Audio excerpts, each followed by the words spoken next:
My name's John Burns. I've been surfing roughly over 40 years, mainly in Nantasket Beach, Hull, Massachusetts.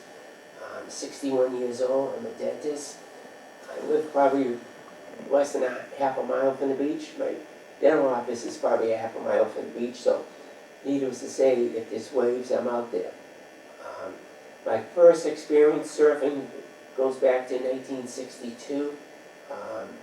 A family from California moved out to Brevis. They had a surfboard at Belsey, probably a 9.5, 9.6. And it was some late summer evening after the lifeguards knocked off. We took the board out and went surfing. I think that was my first time I've seen a surfboard at Nantasket Beach.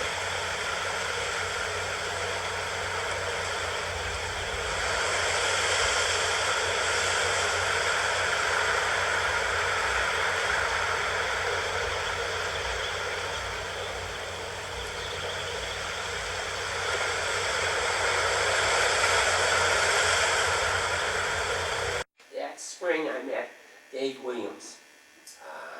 Dave was older, but he was the greatest guy you could ask for. He started one of the first surf shops in Hull, the South Shore Surf Shop, which was a Dewey Weber. At that time, it was like car dealership. They were exclusive boards for that shop. Dewey Weber was in California. Anyone who surfed knew Dewey.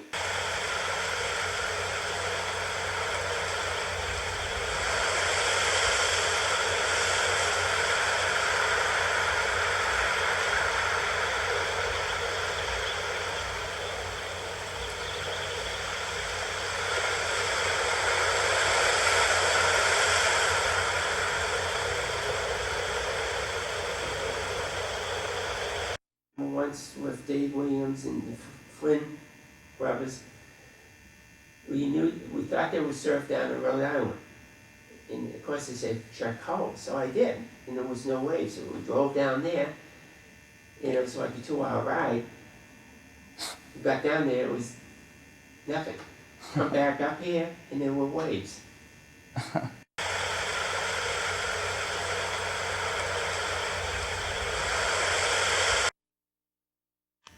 There's a couple I see on a regular basis. Mike Robinson is one. We surf all the time together. Steve Wall, both of those fellows used to be in the surf team. Steve is a phenomenal surfer. I mean, and then when the surf really gets good, you see some of the, quote, old timers come out of the woodwork. It's nice.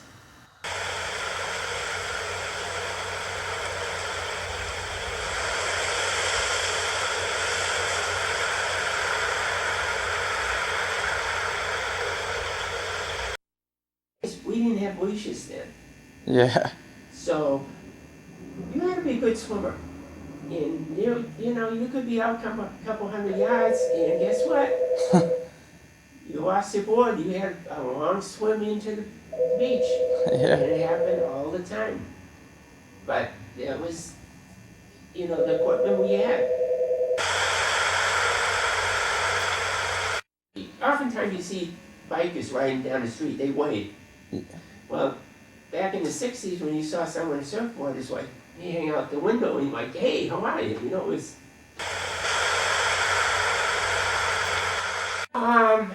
Remember, the late 60s was a transitional time in the United States. You had the Vietnam War, drugs were coming very prominent. I know some of my fellow surfers, they got their brain cells burnt out, some of them. There was some like us that were,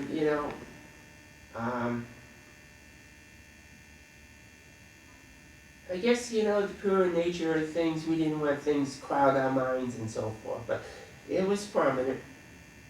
And as I said, I know some surfers that, really toasted their brain cells.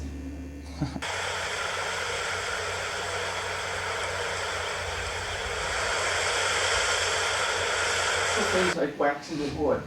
We didn't have special wax.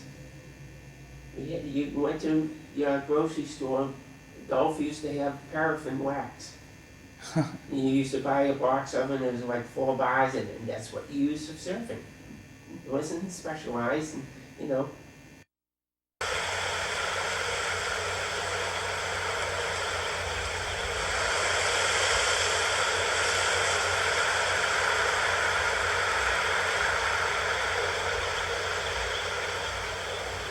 O'Neill came out like a long farmer with no sleeves. The- Yeah. That's probably the, and that was in the 60s. Okay. And then you had your short bombers. So, you know, you had specialized suits that were coming out, modifications of, but in the winter, it's the whole scuba suit.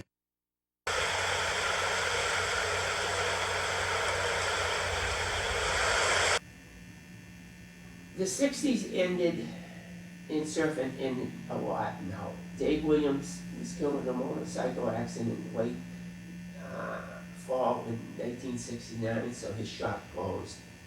I think Roger closed in Hobie Surf Shop that year also. So all the shops kind of tailed down. It was a big transition for the longboard, the 10-foot board.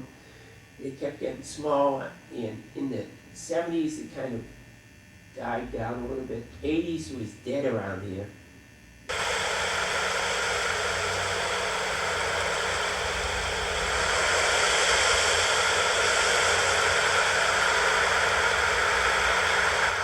And I think the transition, a lot of people couldn't ride the shotboards.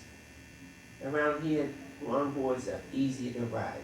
I think you saw a rebirth in the early 90s of longboards. So as a result, it exploded back where it's now, 2000. And you see a lot more people surfing, both longboards, shortboards. You see a lot more girls out there surfing. It's expanded. It's not a gender thing now.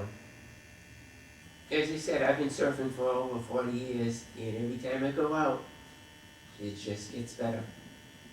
It's just so much fun.